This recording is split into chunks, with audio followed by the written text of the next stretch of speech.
जी, previous हमारा topic क्या था? रोबोट्स। रोबोट्स को हमने देखा था कि रोबोट्स हमने बनाने होते हैं, रोबोट्स की फ़ाइल हमने बनानी होती है, टेक्निकल एसईओ का पार्ट है ये, और उस रोबोट्स की फ़ाइल की वजह से ही हमारा साइट मैप भी सबमिट होता है, क्योंकि उसी के अंदर हम लोग साइट मैप को भी मेंशन कर रहे होते हैं। ठीक है, वो हमने बनानी भी सीख ली, सब कुछ सीख लिया।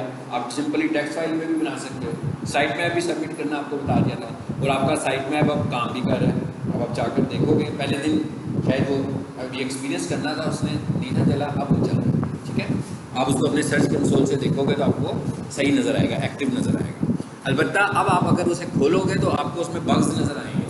देखिए आपकी साइट पे बग्स नज़र आने शुरू हो गए, उन बग्स को हमने ठीक करना है, तो आप उसको घर जाके स्टडी कीजिएगा, फिर उन बग्स को हम डिस्कस करेंगे, क्लासरूम में डिस्कस करेंगे। ठीक है,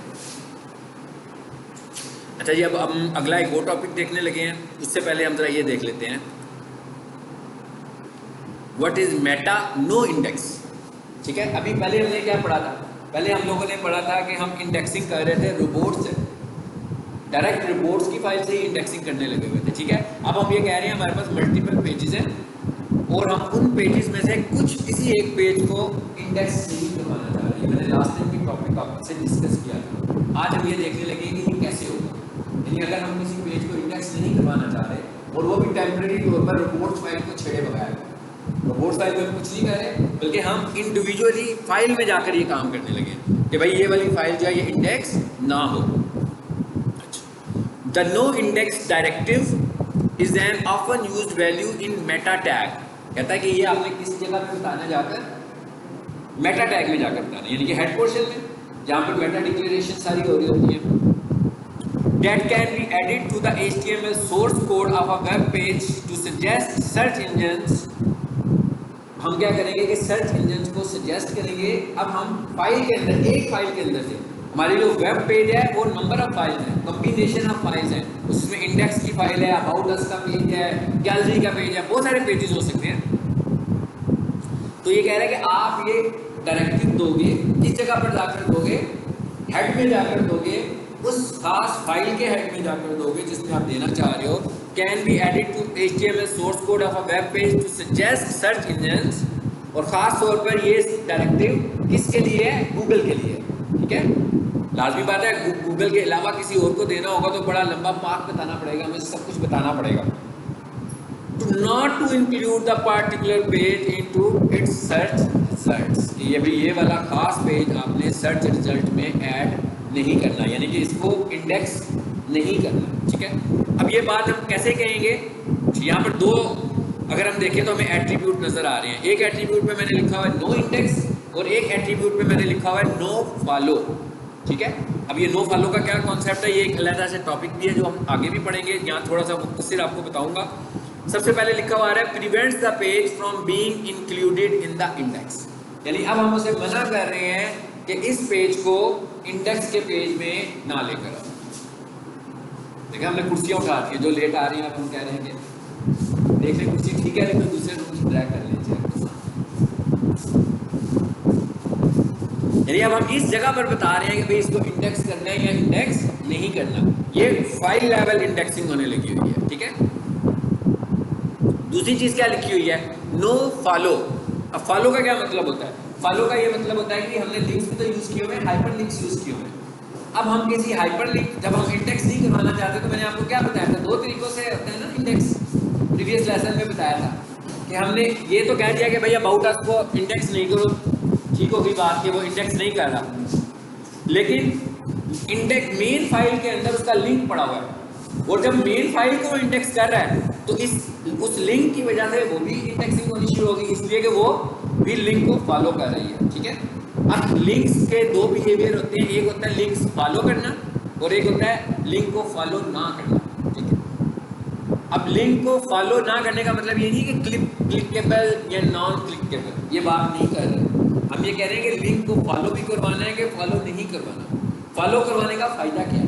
हम कहते हैं ना हमने लिंक बिल्डिंग करनी है, बात करते हैं ना, हम बात करते हैं हमने लिंक बिल्डिंग करनी है। तो जब हम लिंक बिल्डिंग करते हैं तो उसका हमें फायदा क्या होता है?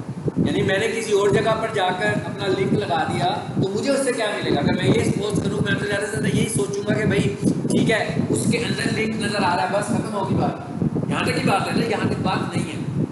जब जब हमने लिंक किसी और की साइट पर लगाया तो हमने कहा कि भाई इसकी वेबसाइट तो बहुत अच्छी है, बहुत अच्छा रैंक हो रही है, सो इसकी वेबसाइट रैंक हो रही है तो मैं अपना लिंक भी यहाँ पर ऐड कर देता हूँ और मैं इसकी रैंकिंग का फ़ायदा उठाता हूँ। रैंकिंग का फ़ायदा कैसे उठाया जा सकता है? रैंक हो रही है तो इसका मतलब है ट्रैफिक है, बहुत लोग उसे देख रहे हैं। एक तो सिंपल सा फ़ायदा तो यही हो गया। ये फ़ायदा दोनों सूरतों में है, डू फॉलो में भी है और नो फॉलो में भी है। दूसरा जो बड़ा एडवांटेज है वो ये क्या है कि हम ये को कह रहे थे ये रैंक हो रही है वेबसाइट, तो इसका मतलब क्या हुआ कि इसका स्कोर बहुत अच्छा है, रैंकिंग स्कोर बहुत अच्छा है। जब उसका स्कोर अच्छा है तो हमारा लिंक उस पर लगा तो हमारी भी अथॉरिटी बढ़ गई और हमने भी उसके रैंक में से कुछ हिस्सा शेयर कर लिया, यानी कि उसकी अच्छी रैंकिंग का कुछ असर हमारी वेबसाइट पे भी पड़ गया। यानी कि अगर मैं ये कहूँ कि जनाब एक स्टूडेंट के नंबर 50 है, ठीक है, तो एक साथ वाला स्टूडेंट जो है ना वो उसी के नंबर शेयर करना शुरू हो गया। 50 के 50 तो शेयर नहीं करेगा, हो सकता है 5 नंबर शेयर कर ले, 2 नंबर शेयर कर ले, 3 नंबर शेयर कर ले। लेकिन जब हम रैंक शेयर की बात कर रहे होते हैं तो उसका अपना रैंक खत्म नहीं होगा। मतलब ये नहीं है कि उसको, अगर हम ये कह रहे हैं कि उसकी रैंकिंग का पॉइंट स्कोर जो था वो 80% था तो उस पर लिंक लगे तो उसने लिंक चूज किया, यानी कि फैला दिया अपना लिंक, तो उससे उसकी रैंकिंग खराब हो गई, उसकी रैंकिंग को कोई फर्क नहीं पड़ेगा, लेकिन हमारे उधर लिंक लगने की वजह से हमारी रैंकिंग इंप्रूव हो जाएगी। यानी कि लिंक बिल्डिंग की जो एडवांटेज है, मेन एडवांटेज है वो ये है। इसका मतलब क्या होगा, हम किसी भी पुअर साइट पर तो नहीं लगाएंगे लिंक, हम हमेशा उस साइट पर लिंक लगाएंगे जिसकी अपनी रैंकिंग अच्छी होगी और हम उसकी रैंकिंग को शेयर करते हैं। शेयर करने का मतलब ये नहीं है कि हम उसको रिड्यूस करते हैं, उसकी रैंकिंग रिड्यूस नहीं होगी, लेकिन उसकी जो रैंकिंग की वजह से जो उसको ट्रैफिक मिल रही है और उसका जो स्कोर है वो थोड़ा सा स्कोर हमारे साथ भी शेयर हो जाएगा। इस तरह जब हम बहुत सारी साइट्स पर ये काम कर रहे होंगे तो वो जो स्कोर होगा वो बहुत सारी साइट से हमें मिल रहा होगा। इससे क्या होगा कि हमारा भी डोमेन की जो रैंकिंग है वो आहिस्ता आहिस्ता बेहतर होती है। यानी मैंने 10 लिंक लगाए तो बेहतर होगी, 50 लगाए तो क्या होगा और अच्छी होगी, 100 लगाए तो बहुत अच्छी होगी, 5000 लगाए तो एक्स्ट्रा ऑर्डिनरी अच्छी होगी। जिसने पहले अपनी रैंकिंग इंप्रूव किया उसने भी ऐसे ही किया, उसने भी किसी और जगह से लिंक लेकर रैंकिंग को इंप्रूव किया। लेकिन रैंकिंग को अगर हम किसी और की रैंकिंग को ले रहे हैं तो इसका मतलब ये नहीं कि उसकी रैंक कम हो रहा है, उसका रैंक कम नहीं हो रहा, लेकिन हमें भी उसकी रैंकिंग में से कुछ हिस्सा मिल रहा है। उसका मतलब ये भी नहीं है कि उसका स्कोर 80 है तो मुझे 50 मिल जाएगा, ऐसे नहीं है, बहुत थोड़ा सा स्कोर मुझे मिल रहा है, लेकिन क्योंकि लिंक्स बहुत सारे हैं तो उस थोड़े थोड़े स्कोर की वजह से मेरी इंप्रूवमेंट बहुत ज़्यादा हो गई। तो अब वो ये कहता है कि एक तो नो इंडेक्स और एक क्या हो गया, नो फॉलो। यानी कुछ ऐसे लिंक्स भी होते हैं, मिसाल के तौर पर जैसे मैं लिंक्स जो कहता हूँ भाई लगा लो मेरे पास लिंक, ठीक है, लेकिन लिंक्स लगाने की मैं जो ऑप्शन दे रहा हूँ मैं उनको डू फॉलो नहीं दे रहा, मैं कहता हूँ मैंने अपना रैंक शेयर नहीं करवाना तो हम लगाएंगे नो फॉलो, यानी हमें कोई शेयर ना करे। अलबत्ता ये अलग से एक टॉपिक है डू फॉलो का और नो फॉलो का, ठीक है, इसको मैं अलग एक दिन भी बताऊंगा, अभी मैंने आपको सिर्फ उसका थोड़ा सा इंट्रोडक्शन दिया है। और अभी इस वक्त हमारा रेलिवेंट क्या है, नो इंडेक्स, यानी हमने इसको कहना है नो इंडेक्स जी, meta name equal to robots, ठीक है ना, क्योंकि गूगल की बात है तो रोबोट्स लिख दिया, इसको खुद ही पता लग गया कि गूगल का बोट कौन से वाला है, ठीक है। यहाँ पर कोई स्टैटिक नहीं लिख रहे, हम मेंशन नहीं कर रहे कि सारे रोबोट्स। उसके बाद आगे क्या लिखा हुआ है, कंटेंट इक्वल्स टू, अगर तो आप ये दोनों फीचर्स इसमें लगाना चाह रहे हैं भाई, ना तो ये डू फॉलो इस पे लगे और ना इंडेक्सिंग, ठीक है, क्योंकि फॉलो करके भी तो इंडेक्सिंग हो जाएगी ना। अगर कोई बंदा लिंक को फॉलो कर रहा होगा तो भी इंडेक्सिंग होगी। तो अब हम यहाँ पर कह रहे हैं कि भाई ये डू, इस पे नो फॉलो भी कर दो और इसको नो इंडेक्स भी कर दो। बस ये वाली एक लाइन है जो आपने ऐड कर देनी है अपने कंटेंट के अंदर। तो इसका क्या मतलब होगा, टेम्परेरी तौर पर हम नो इंडेक्सिंग मोड में चले गए हैं किसी खास पेज को लेकर। क्लियर हो गया, ये छोटा सा एक टॉपिक था हमारा, प्रीवियस टॉपिक से रेलिवेंट था। पहले हम लोगों ने रोबोट्स के थ्रू करवाया इंडेक्सिंग को, अब हमने टेम्परेरी तौर पर फाइल्स के थ्रू करवाया। और ये वाला काम हम हर जगह कर सकते हैं, ये एसईओ में जाएंगे तो उधर भी होगा। आप किसी भी पेज को लोगे, जैसे ही आप वर्डप्रेस के पेज को स्क्रॉल कर रहे होगे तो वहाँ पर ये ऑप्शन आ रहा होगा आपके, भाई आपने इसको नो इंडेक्स करना है कि नहीं करना, आपकी चॉइस है, आपने इसे इंडेक्स करना है कि नो इंडेक्स करना है, ठीक है।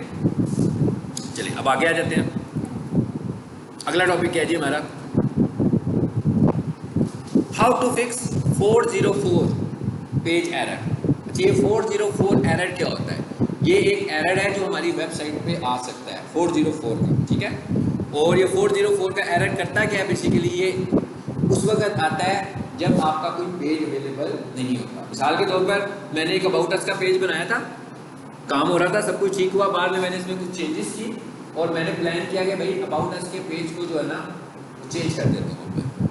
अब मैंने क्या किया, अबाउट अस के पेज का नाम चेंज कर दिया और सपोज कर लें कि अबाउट अस -1 लगा दिया। लेकिन जब मैं होम के पेज पर गया तो वहाँ पर जब मैं अबाउट अस में जाना चाह रहा हूँ तो वहाँ पर अभी भी वो अबाउट अस लिखा हुआ है। तो जब मैं अबाउट अस पे क्लिक करूँगा तो एरर आएगा कि नहीं आएगा, क्योंकि हमने तो नाम चेंज कर दिया। पहले उसका नाम क्या था, पहले उसका नाम था अबाउट अस, लेकिन अभी हमने किसी भी वजह से उसका नाम चेंज कर दिया, लेकिन लिंक्स में जाकर उसके नाम को चेंज नहीं किया। तो जब भी कोई बंदा लिंक पे क्लिक करेगा, जब भी कोई लिंक पे क्लिक करेगा तो क्या होगा, एरर पेज आ जाएगा। जब एरर पेज आएगा तो इसका मतलब है ये वाला एरर जनरेट होगा। जब भी कोई एरर पेज, और एसईओ के लिए ये बहुत डेंजरस बात है ना, डेंजरस बात। यानी कोई बंदा आपको पीक सोल्यूशन का एड्रेस बताए और आप लोग उस जगह पर पहुंचे और वहां पर पीक सोल्यूशन हो ही ना, तो ये तो बड़ा पुअर इंप्रेशन है किसी भी चीज़ का। इसी तरह कोई बंदा होम के पेज से अबाउट अस पर जाए मगर वहां पर वो पेज ही एग्जिस्ट ना करता हो, तो वो तो ठीक नहीं है। एसईओ के हवाले से ये बहुत बैड इफेक्ट है आपकी वेबसाइट का। सो आपको सबसे पहले ये देखना है कि आपकी वेबसाइट पर 404 के एरर्स तो नहीं जनरेट हो रहे, ठीक है। अब ये कैसे चेक करना है अभी आपको बताता हूँ जी। और ये जो मैंने टर्म यूज़ किया 404 का एरर है, बेसिकली मैंने बोलते हैं ब्रोकन लिंक्स, यानी कि ये कौन से लिंक्स हैं जो ब्रेक हो चुके हुए हैं, अब ये फॉलो नहीं हो रहे, ठीक है। ये किस वजह से नहीं हो रहे, इसी वजह से नहीं हो रहे कि कुछ एडिटिंग इस तरह की हो गई है, पहले नाम कुछ और एग्जिस्ट करता था, अब कुछ नाम और हो गया। तो जब भी हम कुछ चीज़ का नाम चेंज करें तो हमने देखना है कि ये कहाँ कहाँ रेलिवेंट है, उस हर जगह पर जाकर हमने उस नाम को तब्दील करना है जी।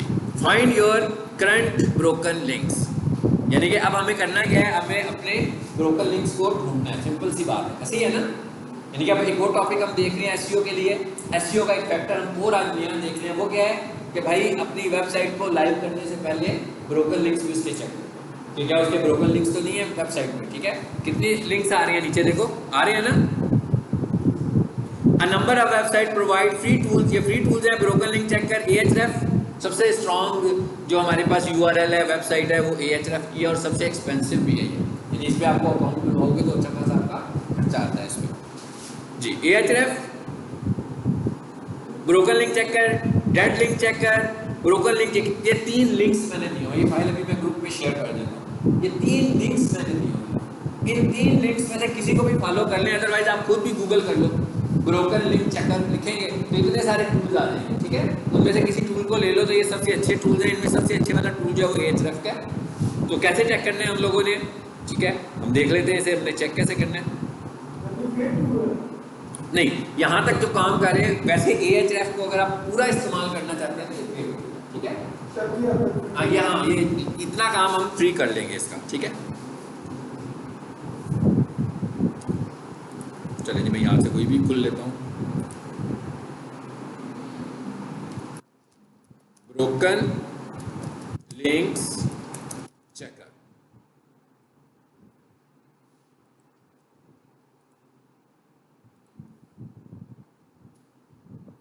आगे सबसे ऊपर देखें एएचरेफ ही आया सबसे ऊपर वाला जी। हम इस पर क्लिक करते हैं जी, आ गया ब्रोकन लिंक चेकर। यहाँ पर आकर हम अपनी वेबसाइट देंगे, हम जिस वेबसाइट को चेक करना चाह रहे हैं।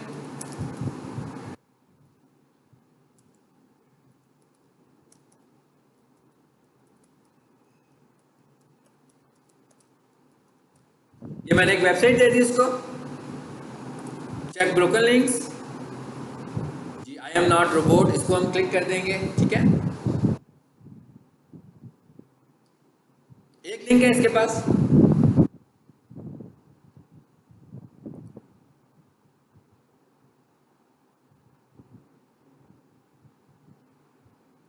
नहीं, broken links on your site, कहता है ब्रोकन लिंक आपकी साइट के ऊपर जो ब्रोकन लिंक है वो कोई नहीं है, लेकिन जो साइट आपकी साइट्स पर आ रही हैं उसके ऊपर एक ब्रोकन लिंक है, यानी कि जिसको हम कह रहे हैं ना लिंक बिल्डिंग की बात कर रहे हैं, वहां पर हमारे पास एक ब्रोकन लिंक पड़ा हुआ दिखा रहा है। जो हमारी साइट पर आ रहा है उस पर है, इससे हमें कुछ लेना देना नहीं है। हमें क्या करना है, अपनी साइट के ब्रोकन लिंक सेट करना है, तो हमारी साइट पर कोई ब्रोकन लिंक नहीं होनी चाहिए, ठीक है। अब मिसाल के तौर पर कोई और लिख लेते हैं।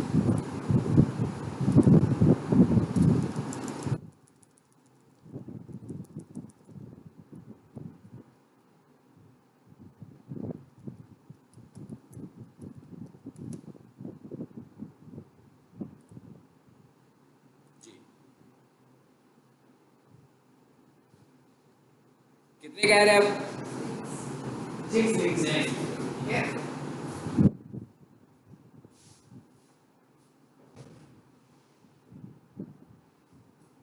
समझ आ गया आपको इसका काम क्या है? अब हमने क्या करना है, यहाँ से ये जो 6 लिंक्स हैं इन्हें फाइंड करना है और इनको करेक्ट करवाना है, ठीक है। मिसाल के तौर पर जैसे ये देखो, क्या है ये वाला लिंक है, और ये क्या लिखा हुआ है, 404 नॉट फाउंड। ये उनका अपने सॉफ्टवेयर का जिन्होंने ये बनाया हुआ है उनका आ रहा है, लिंक आ रहा है। एक ये वाला है जी, होम का पेज है, कहता है ये भी नॉट फाउंड, यानी कि ये वाले पेजेस हैं। अब हम करेंगे क्या, ये पूरा स्क्रीनशॉट जो है डेवलपर को भेजेंगे और उसे कहेंगे कि ये रिजॉल्व करो, यानी कि ब्रोकन लिंक्स हैं। वेबसाइट तो किसी और ने बनाई हुई है, ठीक है, आपने उसको मैसेज देकर ये ब्रोकन लिंक्स रिमूव करवाने हैं। ये सबसे बैड इफेक्ट है, यानी आप देखेंगे जब भी किसी वेबसाइट का ऑडिट करें तो उसमें सबसे पहले ये भी आपने देखना है कि कहीं इसमें ब्रोकन लिंक्स तो नहीं है। सबसे पहले आपने उसके ब्रोकन लिंक्स रिमूव करवाने हैं, ठीक है। और ये भी आपने देखना है कि वेबसाइट की इंटरकनेक्टिविटी कितनी अच्छी है। इंटरकनेक्टिविटी का मतलब क्या है कि उसके अपने जो टैब्स हैं क्या वो आपस में इंटरलिंक हुए हुए हैं कि नहीं हुए हुए हैं। जैसे आजकल मुझे एक एरर मैंने देखा है जिसको हम लोगों ने रिमूव करवाना है। जैसे मैं यहाँ लिखता हूँ स्टार्स,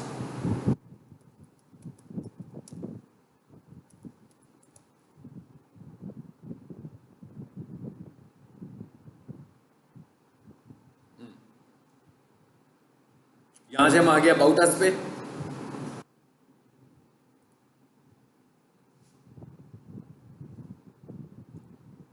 आगे अबाउट अस के पेज पे, यहाँ से मैं जाता हूँ होम पे।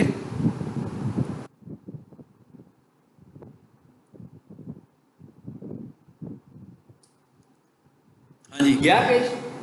नहीं गया, उसी पेज पर है।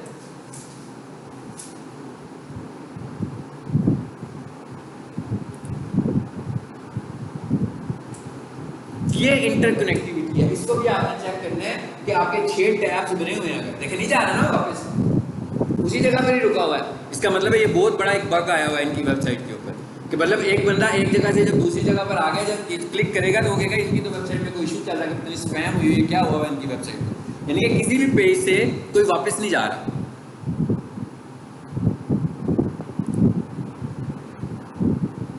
जैसे इस पेज पे आए हम और यहां से हम करते हैं होम, नहीं आ रहा, यानी कि पहले होम से शुरू है काम सारा, लेकिन उसके बाद आगे के पेजेस में कुछ इनका बग आया हुआ है, ठीक है। और वो वेब डेवलपर को लगता है, उन्होंने उनको भी नजर से नहीं गुजरा कि ये बग है, ठीक है। तो अब हम ये पॉइंट आउट करेंगे कि इसको ठीक करें। अब ये काम नजर रखना हमारा काम है, लेकिन करना किसका काम है, डेवलपर का काम है, क्योंकि सारा कोड तो उसके पास पड़ा हुआ है, ठीक तो उसने करना है, लेकिन बग बहुत बड़ा है। यानी एक बंदा आपकी वेबसाइट पर आता है, होम पेज पर आता है, आगे से किसी सब पेज पर जाता है, तो बेसिकली क्या है, वो मूव तो करना है ना उसने, कभी पहले पर आना है कभी दूसरे पर जाना है, तो पूरे का पूरा एक इनका इंटरफेस जो मेन्यू का इंटरफेस है डिस्टर्ब हुआ हुआ है, और ये आपकी रैंकिंग को भी खराब करेगा। सो इस चीज़ को भी आपने देखना है। बग नहीं, बग नहीं शो होगा। कुछ ऐसे बग हैं जिनको हमें ट्रेस आउट करना पड़ता है, ठीक है। ये ट्रेस होने वाला बग है, ये एरर नहीं है, ये 404 एरर भी नहीं है। आप देख रहे हैं 404 एरर क्या है कि भाई लिंक पे क्लिक करें तो लिंक फॉलो ना हो, किसी गलत जगह पर चला जाए, यानी कि गलत लिंक लिखा हो उसके ऊपर, वो 404 का एरर है, ठीक है। ये 404 एरर भी नहीं है। आ जाए वापिस।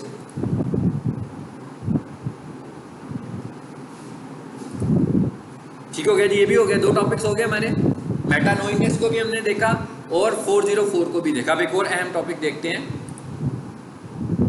जी, रीडायरेक्ट्स। जैसे जीमेल अकाउंट में रीडायरेक्ट होता है, देखा हुआ ना आपने जीमेल अकाउंट का रीडायरेक्ट। मिसाल के तौर पर मैं ये कहता हूँ भाई सब स्टूडेंट्स के मैं ईमेल बनाता हूँ और मैं उनसे कहता हूँ कि आपकी जो ईमेल है ना वो आप लोगों ने मेरे ईमेल पे रीडायरेक्ट कर देना, ताकि आपको जो ईमेल आया करे वो मेरे पास भी आ जाए। आपको जब भी कोई ईमेल आएगी वो ऑटोमेटिक मेरे पास आ जाएगी। ये क्या किया हमने, ईमेल को रीडायरेक्ट मतलब आपके पास भी आ रही है, ऐसे नहीं कि आपके पास नहीं आ रही है, आपके पास रही है लेकिन मेरे पास आ रही है। अब वेबसाइट का रीडायरेक्ट क्या होता है? वेबसाइट का रीडायरेक्ट ये होता है कि कोई भी बंदा किसी वेबसाइट का नाम लिखेगा लेकिन वो वेबसाइट उस वेबसाइट पर जाने की बजाय किसी और वेबसाइट पर चली जाएगी। So it is called redirect. ये वेबसाइट के रीडायरेक्ट है, ठीक है। अब सोचने वाली बात है कि ये ज़रूरत कब पड़ेगी हमें। ये एक ज़रूरत हम कह सकते हैं कि भाई एक वेबसाइट में बिल्कुल ही डुप्लीकेट पड़ा हुआ किसी दूसरी वेबसाइट में, बजाय इसके कि उस वेबसाइट को हम रिमूव कर दें, हमारे पास मौजूद भी है, कॉन्ट्रैक्ट भी है, सब कुछ है उसका, पहले से बनी भी हुई है, 1980s की बनी हुई है, उसमें कंटेंट भी डुप्लीकेट है, अब हमने उसे इम्प्रूव करवा दिया है, नए कंटेंट ले आए हुए सारा।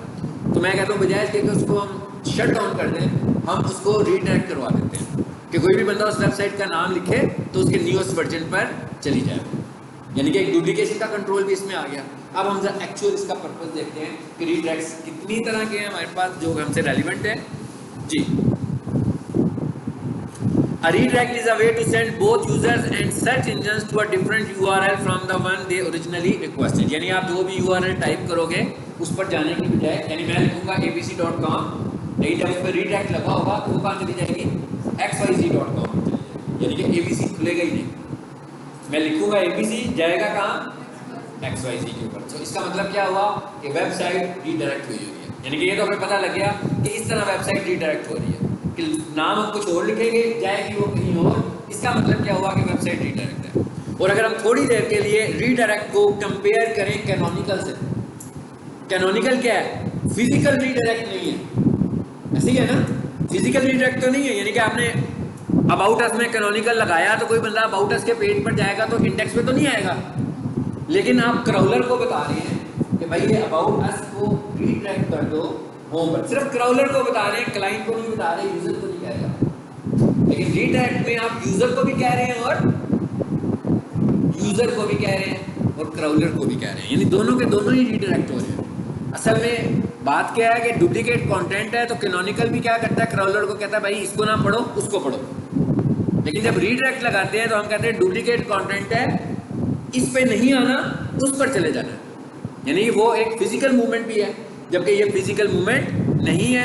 वो दोनों सूरतों में आप क्राउलर को इंस्ट्रक्शन दे रहे हो, ठीक है, लेकिन कैनोनिकल की सूरत में क्राउलर को भी दे रहे हो और क्लाइंट को भी दे रहे हो, सॉरी क्राउलर को दे रहे हो क्लाइंट को नहीं दे, क्लाइंट का इससे कुछ लेना देना नहीं है। मैंने एक वेबसाइट खोली xyz.com, उसके 3-4 पेज डुप्लीकेट है, तो मैंने क्या किया, हम डुप्लीकेट पेज पे कैनोनिकल लगाया हुआ है, यूजर को इससे कुछ लेना देना नहीं है।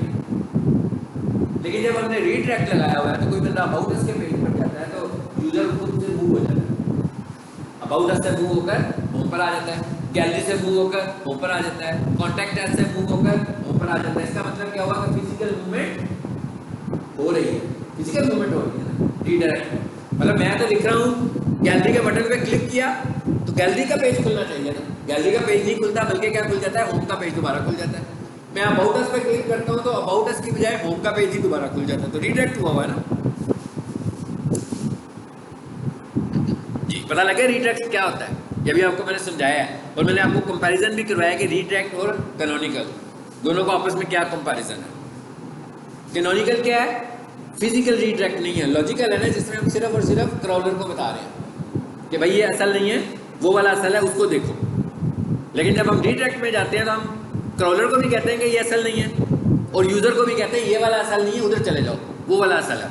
वहाँ वो मूव भी कर रहा है, आपको लेकर भी जा रहा है, यानी आपने लिखा abc.com, वेबसाइट खुल गई xyz.com। अगर abc में आपने कैनोनिकल लिखा होगा तो abc ही खुलेगा, xyz नहीं खुलेगा। लेकिन जब क्राउलर उसको देख रहा होगा तो क्राउलर उसको abc से रीड नहीं करेगा, उसको कहाँ से रीड करेगा? xyz से रीड करेगा, ठीक है ना, दोनों में ये फर्क है। आगे क्या आ गया जी? टाइप्स के हमारे पास रीडायरेक्ट की टाइप्स कितनी है, कितनी तरह के रीडायरेक्टर हैं हमारे पास? एक 301 और एक 302, 301 रीडायरेक्ट और 302। 301 जो है ये कैसा रीडायरेक्ट है? परमानेंट रीडायरेक्ट है। परमानेंट रीडायरेक्ट का क्या मतलब हुआ कि भाई एक लोकेशन को मैंने परमानेंटली मूव कर देना है। जैसे मैं कहता हूँ मेरी एक वेबसाइट है दस्तगीर इंजीनियरिंग के नाम से, जो कि पुराना मॉडल है, अब मैं कहता हूँ कि इसको मैं परमानेंटली मूव कर दूँ DC किचन के ऊपर, तो इसका मतलब क्या हुआ कि यहाँ पर मुझे लगाना है परमानेंट रीडायरेक्ट। एक रीडायरेक्ट है जो टेम्परेरी है, वो क्या है, मैं कह रहा हूँ भाई मैं वेबसाइट पे अभी काम करने लगा हूँ, ठीक है ना, तो 10-15 दिनों के लिए इसमें अभी काम हो रहा है, तो इस वेबसाइट पे लाने के लिए इसको मैं किसी दूसरे पे ले जाता हूँ, ट्रैफिक इस पर अभी ना आए। तो ये कौन सा है, टेम्प्रेरी है, ये परमानेंट नहीं है, कुछ देर के लिए उसको मैं वापस ले आऊँगा। यानी कि गूगल को पता लग रहा है कि आपने जो रीडायरेक्ट लगाया हुआ है वो परमानेंट लगाया हुआ है कि टेम्प्रेरी लगाया हुआ है। ठीक है, पहले हम देखने लगे हैं परमानेंट को। 301 है परमानेंट, 301 परमानेंट है, ठीक है जी। URL has been moved permanently to another URL, यानी कि आपका वेबसाइट का जो एड्रेस है, आपकी वेबसाइट है, एक वेबसाइट से दूसरी वेबसाइट पर चली जाएगी, परमानेंट चली जाएगी, जब तक उसको आपने ये 301 का लगाया हुआ है। अब ये बताऊंगा मैं कैसे लगना कैसे है, ठीक है, ये एक अलग इशू है कि लगना कैसे है, ये एक अलग टॉपिक है। 301 redirects passes between 90 to 99% of link equity। Link equity का मतलब क्या है, तो उसके लिंक की पावर, यानी और आसान अल्फाज में बात करूं कि भाई एक वेबसाइट थी, उसकी तो आपने एसईओ की हुई है, ठीक है, आपने पूरी की पूरी एसईओ कर दी हुई है। अब आप कह रहे हो कि ये दूसरी साइट पर चला जाए, तो इसका मतलब क्या हुआ, उसकी एसईओ के साथ मूव कर जाएगी। यानी आपकी ये इशू नहीं है कि भाई ये तो रैंक हुई वेबसाइट थी, तो ये कोई इशू ना करेगी, रैंकिंग में इशू ना आ जाए मेरा। जब आपने उसको 301 लगाया, तो इसका मतलब क्या हुआ कि एसईओ भी मूव कर गई। कितनी एसईओ मूव की है, 99%, यानी कि 1% का सिर्फ मार्जिन रखा हुआ उसने कि शायद कितना आपकी एसईओ पे फर्क पड़ सकता है। 100% में से सिर्फ 1%। समझ आई बात की, क्योंकि देखें जिसको हम टेम्परेरी करेंगे उसकी तो एसईओ को नहीं ना मूव करवा रहे होंगे, क्योंकि उसकी तो एसईओ की नहीं हुई। हम यही तो कह रहे हैं कि अभी काम चल रहा है, हम क्या ही कह रहे हैं कि अभी तो काम चलने लगा हुआ है, तो उसकी तो एसईओ को मूव नहीं कर रहा हम लोगों ने। 301 redirectors are implemented when you move to all the SEO value to the destination URL। यानी कि जब आप चाह रहे हो कि URL भी चेंज हो और आपने उसकी जो ऑप्टिमाइजेशन की हुई है वो भी उस साथ लेकर जाए, तो फिर हम कौन से वाला लगाएंगे रीडायरेक्टर, 301, 301। ठीक हो गया, इसकी एग्जांपल देख लें। जैसे example.1 है, तो ये किस पर चली जाएगी, example2 पर चली जाएगी, ठीक है। इसका एक पर्पस और भी है, वो क्या है, चेंजिंग साइट्स प्रोटोकॉल परमानेंटली। अब साइट प्रोटोकॉल का क्या मतलब है कि मैंने जब वेबसाइट अपनी लाइव करवाई तो उस वक्त मैंने SSL नहीं बाय की, ठीक है। अब अगर तो मैंने SSL बाय कर ली तो मुझे HTTPS मिल जाएगा ना, लेकिन जब मैंने SSL बाय नहीं की तो इसका क्या मतलब हुआ, मुझे तो HTTPS नहीं मिला रही थी। फिर मैंने 6 महीनों के बाद प्लान किया कि नहीं मेरे पास तो SSL होनी चाहिए। SSL क्या है, सिक्योर सॉकेट लेयर, जिसमें ताला बना हुआ आ रहा है, जो वेबसाइट सिक्योर है, प्रीवियस लेसन में मैंने आपको बताया था।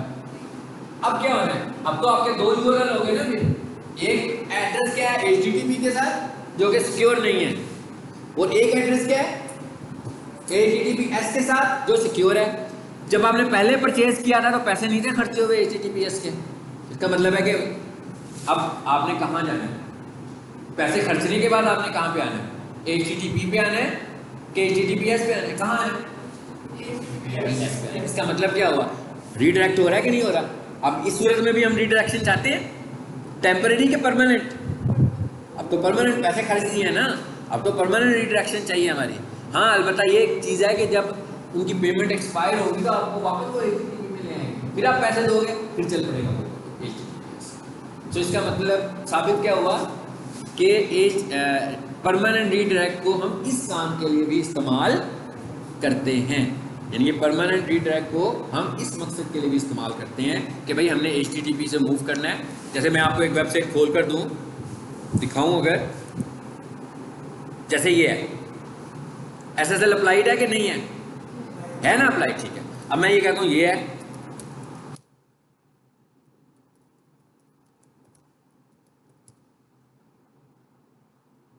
SSL अप्लाइड है, नहीं है। इसका मतलब क्या हुआ कि जब मैं इसका SSL परचेज करूंगा तो फिर मुझे इसको रीडायरेक्ट भी करवाना है।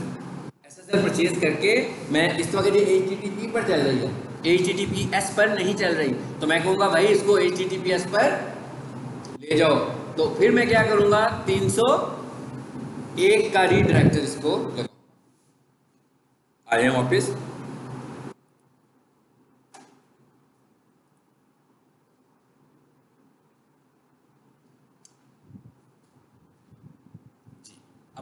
दूसरा क्या आ गया जी 302, ये दूसरे वाला, ये कौन से वाला है, टेम्परेरी है, ये परमानेंट नहीं है। It indicates that URL has been temporarily moved to another URL, यानी आपको थोड़ी देर के लिए मूव करना है, मे बी आप वेबसाइट में कुछ चेंजेस करने लगे हुए हैं, तो आपने कहा कि भाई जो हमारे यूजर्स हैं वो हमारी दूसरी वेबसाइट पर चले जाएं, लेकिन आपको ज़हन में रखना है कि इसके साथ SEO उसकी मूव नहीं करेगी।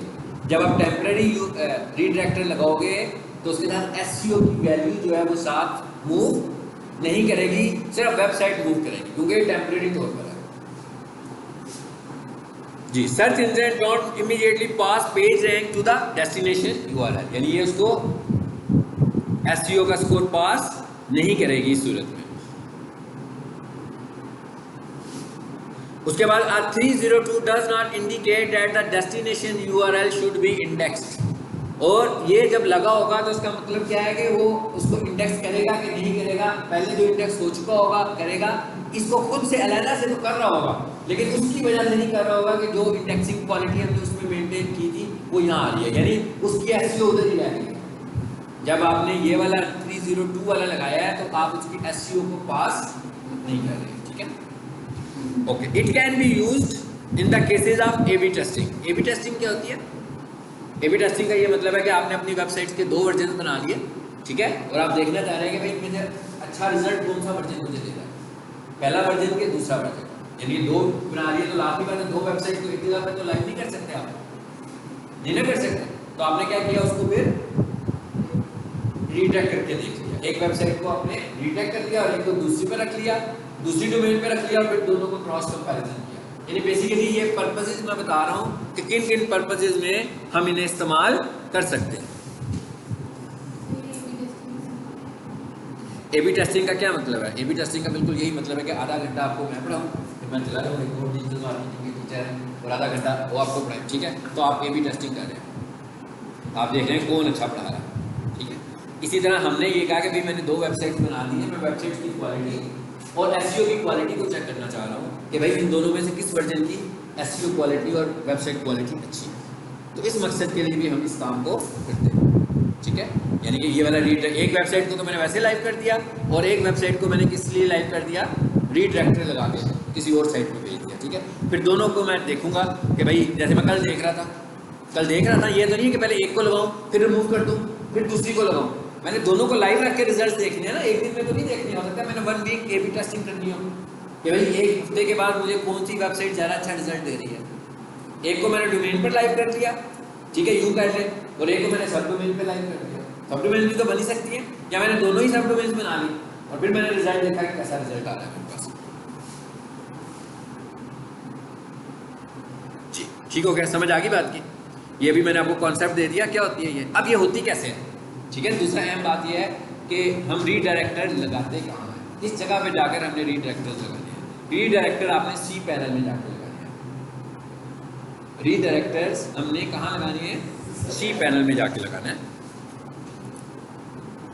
कैसे लगने हैं ये भी आपको मैं अभी बता देता हूँ, कोई साइट खोल कर।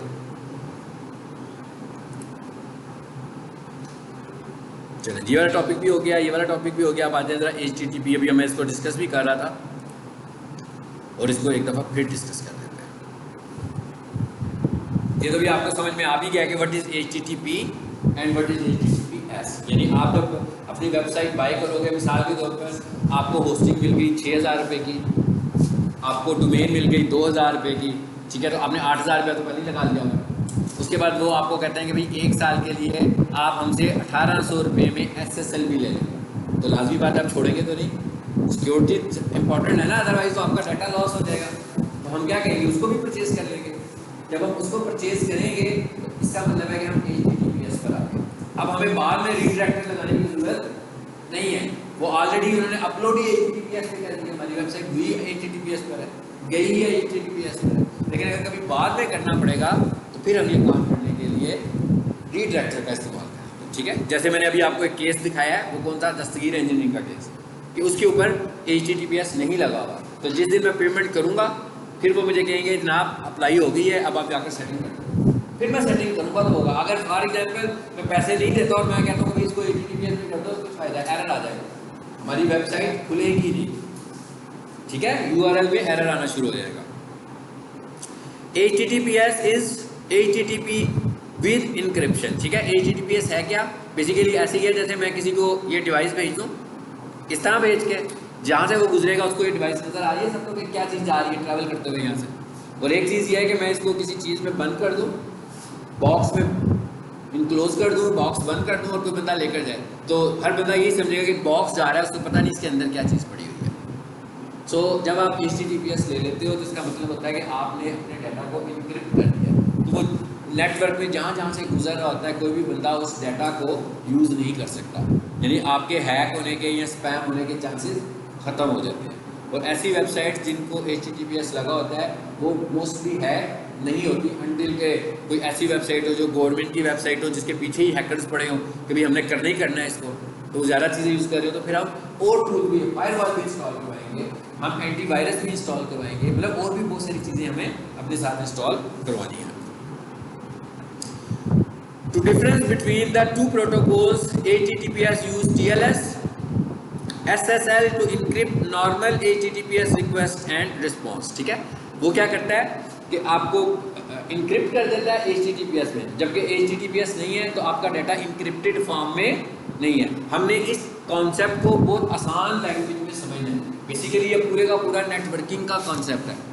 ठीक है, नेटवर्किंग का प्रोटोकॉल है ये पूरा, कैसे चलता है उसको हम उस चक्कर में हमने नहीं पढ़ना कि क्या है वो। ठीक है, हम लोग सारा सीधी बात करें, भाई मेरी वेबसाइट है सिक्योर है क्या सिक्योर नहीं है। मैं कहता हूँ HTTP सिक्योर नहीं है, HTTPS सिक्योर है, नहीं है सिक्योर, क्या करो? SSL बाय करो।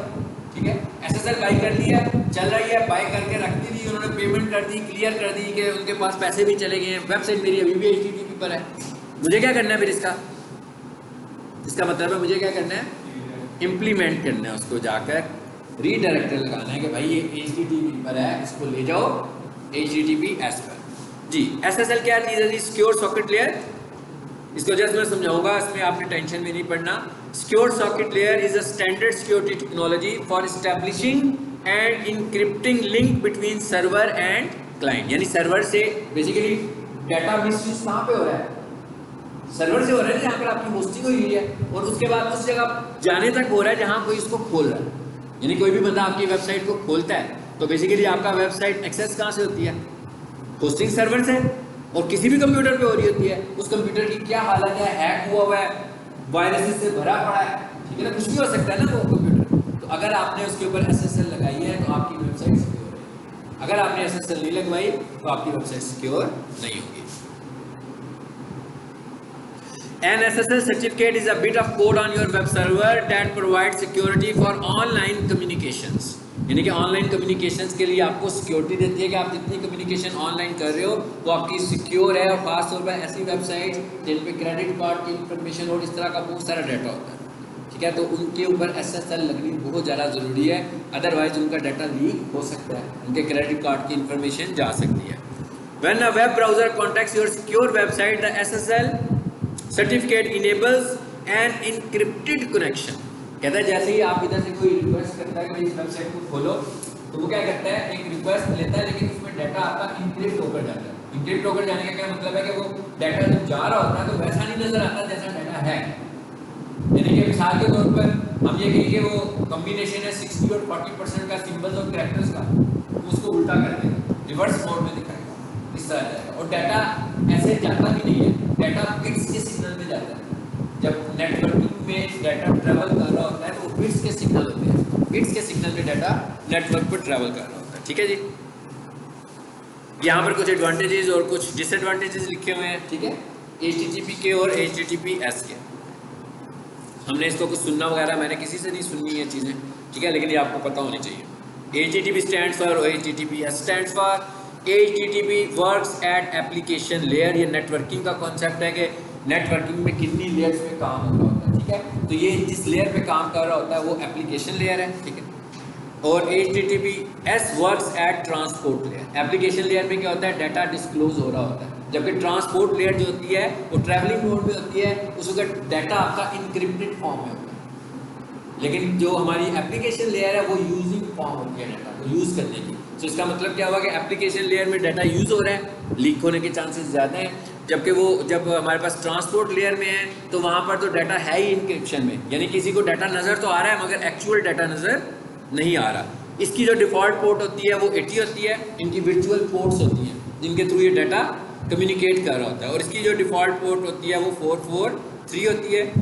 No encryption is present in HTTP, both encryption and decryption exist. कहता है इंक्रिप्ट भी होता है और डिक्रिप्ट भी होता है, यानी कि जब ट्रैवल कर रहा होता है तो इंक्रिप्शन हुआ होता है, वापस आपके पास आ जाता है जिसमें उसको देखना है। यानी मैंने लिखा ना yahoo.com, तो याहू की वेबसाइट को जब वो लेकर आ रहा है मेरे कंप्यूटर के ऊपर तो उस वक्त मैं उसको इंक्रिप्टेड फॉर्म में ला रहा है, जब मेरे पास आया तो सब कुछ खोल कर डिक्रिप्शन हो गया। ये एग्जाम्पल हो गई हमारे पास, लॉक बना हुआ आ रहा है जिसे पता लग रहा है कि भाई ये HTTPS की है और ये HTTPS की नहीं है। ठीक हो गया। आ जाए हम जरा इधर वापस और रीडायरेक्टर पे आ जाते हैं।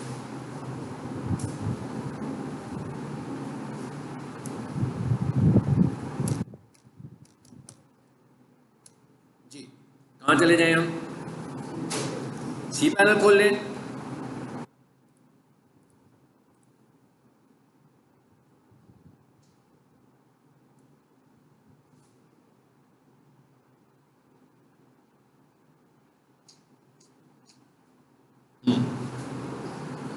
आ गए सी पैनल में, मेन्यू आ रहा है, मैं जरा स्क्रॉल कर रहा हूँ, आप ढूंढने जरा काम की चीज़ कहाँ पर है हमारे पास। हाँ? आपने ढूंढना है।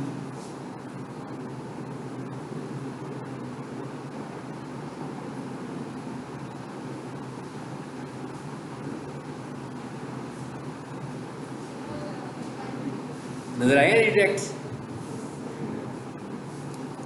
डोमेन को रिडायरेक्ट करना है ना हमने, ये रिडायरेक्ट।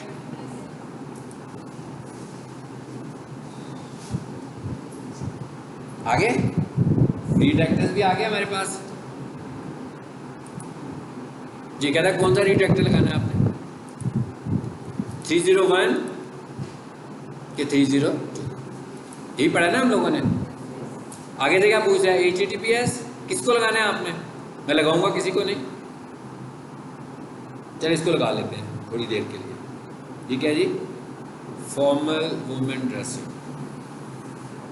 और ये कौन सा है, डिजिटल मार्केटिंग एजेंसी इन लाहौर।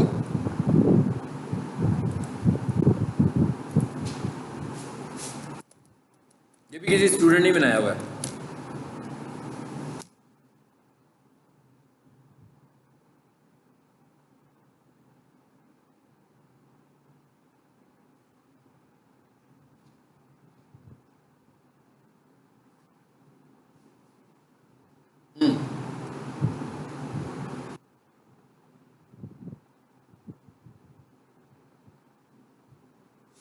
ये वेबसाइट है जी हमारे पास, ठीक है। ये भी आपकी तरह किसी स्टूडेंट ने काम किया हुआ है सारा।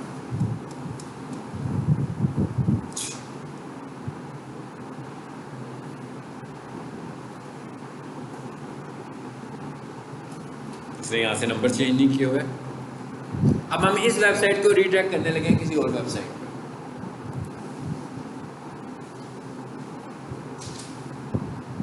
दूसरी कौन सी थी हमारे पास डोमेन, फॉर्मल वुमेन ड्रेसिंग। इधर तो अभी वेबसाइट अपलोड नहीं हुई, ये आपकी है ना, ठीक है। फॉर एग्जांपल हम कर देते हैं, चलिए मेरे पास एक और भी है, उस पर कर देते हैं। मेरा ख्याल है ये होगी, खाली पड़ी होगी, इसमें कुछ नहीं होगा। गलत जगह पे लिख दिया हमने।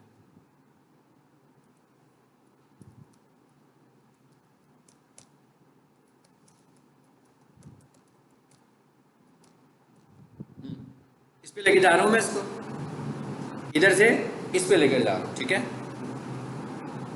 और कौन सा लगा रहे हैं हम इसको, परमानेंट लगा रहे हैं। Only redirect with www, redirect with और विदाउट www, और वाइल्ड कार्ड्स। वाइल्ड कार्ड्स का क्या मतलब होता है, कोई बंदा वैसी वेबसाइट लिखते सिर्फ तो भी आ जाए, .com वगैरह भी ना साथ लगा, ठीक है, मतलब नाम लिखे तो भी आ जाए। इसे भी हमने लगा दिया और ऐड कर देते हैं। देखें, देखते हैं क्या होता है।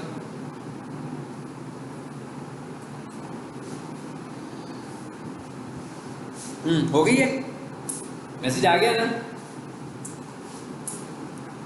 देखते हैं।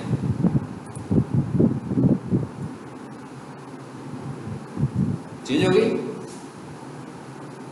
उसका डाटा नहीं आ रहा, नजीब सोल्यूशन में जो लिखा हुआ है वो वाला डाटा आने लगा हुआ है। यानी कि एक वेबसाइट से दूसरी वेबसाइट पे रिडायरेक्शन लग गया इसको। क्लियर, समझ में आ गया रिडायरेक्टेड क्या होता है, समझा भी दिया है और इम्प्लीमेंट भी करवा दिया कि रिडायरेक्टेड होता क्या है। ये परमानेंट है, टेम्परेरी लगाना हो तो टेम्परेरी भी हम लोग लगा सकते हैं।